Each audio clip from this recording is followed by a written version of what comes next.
अली रजानी साहब जो हैं वो शहीद हुए, टारगेट करके शहीद किया गया। पहले भी उनके लीडरान को शहीद किया गया। तो वो चीज़ें जो है वो बेहतरी की तरफ जाती हुई नज़र नहीं आ रही। वो चीज़ें मज़ीद ख़राब से ख़राब होती हुई नज़र आ रही हैं। नेतन्याहू जो है ना वो जहन्नुम वासिल हो चुका है। एक और उनके लीडर ने कहा था कि हम इस्लामाबाद में खुदकश बमबार, यानी आप ये कबूल कर रहे हैं कि आप दहशत गर्दी में इन्वॉल्व हैं। पाकिस्तान ने अफगानिस्तान सऊदी अरब के साथ ज्वाइंट पैक्ट किया था, डिफेंस पैक्ट किया था। टर्की भी शामिल होना चाहता था, लेकिन सऊदी अरब ने तो शायद टर्किया भी पाकिस्तान के साथ इस किस्म की एक डिफेंस एग्रीमेंट में एक चीज़ में जाना चाहता है।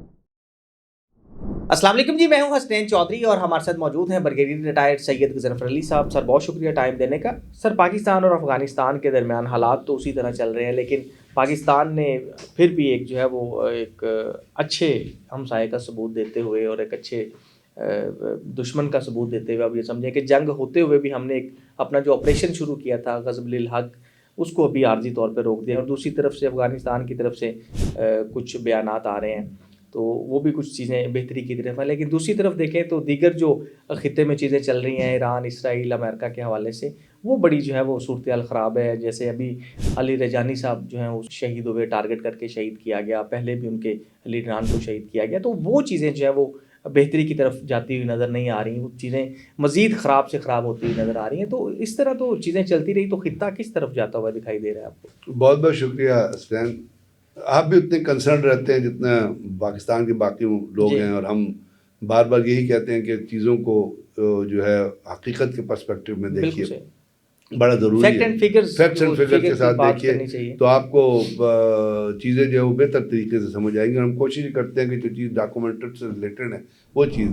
और आपने देखा, जैसे आपने जिक्र किया कि पाकिस्तान और अफगानिस्तान के हालात भी उसी तरह थे, और बिल्कुल। जैसे जो हैं तो जी। दिमाग से ऐसे ही। फारग है ना, बुनियादी तौर पर दहशतगर्द हैं, तो मज़हब में भी दहशतगर्दी फैलवाते हैं कि लोग आपस में डिवाइडेड हों। तो पाकिस्तान ने वो जो ऑपरेशन एक जारी था जिसमें मिलिट्री टारगेट्स को अक्रॉस दी लाइन हिट कर रहे थे, और उन टारगेट्स को हिट कर रहे थे जहाँ से पाकिस्तान के अंदर दहशतगर्दी जनरेट की जाती थी, ऑर्गेनाइज की जाती थी, प्लान की जाती थी, सुपरवाइज की जाती थी। उसमें मदरसे भी थे, उसमें उनके जैसे मैंने बताया कि उनके ट्रेनिंग सेंटर भी थे, उनके कैंप फ्यूनिक्स को भी हिट किया, परवान में भी हिट किया, काबुल में भी हिट किया, कंदार में भी हिट किया। तो वो बुनियादी तौर पर हम नहीं चाहते थे कि दहशतगर्दी पाकिस्तान के अंदर आए, तो इसलिए हम उसके ऊपर वो कार्रवाई जारी रखे हुए थे। हम ब्रिगेड हेडक्वार्टर्स को विजिट किया, अपना एयरपोर्ट्स को विजिट किया, नंगरहान में ड्रोन का एक बहुत बड़ा इजराइल से जो आए थे वो रखे हुए थे, उसको तबाह किया।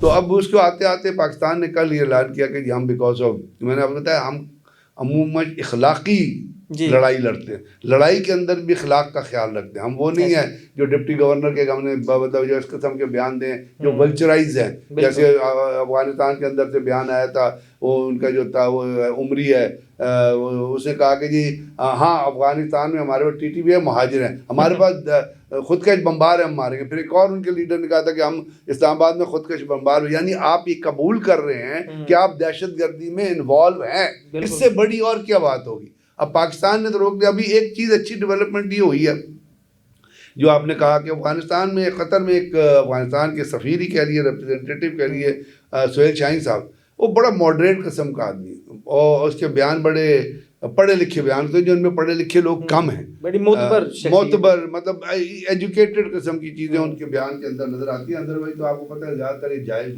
जोला हैं जिन्होंने हर उस शख्स के ऊपर, हर उस शख्स की पीठ में छुरा घोंपा है जिसने उन पर एहसान किया। जैसे पाकिस्तान के एहसान का वो सारी उम्र जूते भी चाटते रहे या ज़मीन भी चाटते रहे, पाकिस्तान के एहसान का बदला नहीं उतार सकते। पाकिस्तान के अंदर जो जिन्होंने जराइम किए हैं वो पाकिस्तान की पब्लिक ने बर्दाश्त किए हैं, तो अभी भी कर रहे हैं। जैसे एक हथौड़ा ग्रुप होता था, इन्होंने बनाया था, लोग लूटते थे, हथौड़े से मार दिया करते थे। इतने गंदे और इतने ये कमीने किस्म के लोग हैं। तो सुहेल शाहीन साहब का जो बयान आया है, उन्होंने ये कहा है, अब उसके उन्हीं के वर्ड्स में कोट अनकोट करके उन्होंने कहा जी ईरान अफगानिस्तान जो है इस हालात में पाकिस्तान के साथ एक तहरीरी मायदे में ये तहरीरी मायदा करते हुए कि अफगानिस्तान की सॉइल जो है वो अफगानिस्तान की जो सॉइल जो है वो पाकिस्तान के अंदर दहशतगर्दी के लिए इस्तेमाल नहीं की जाएगी।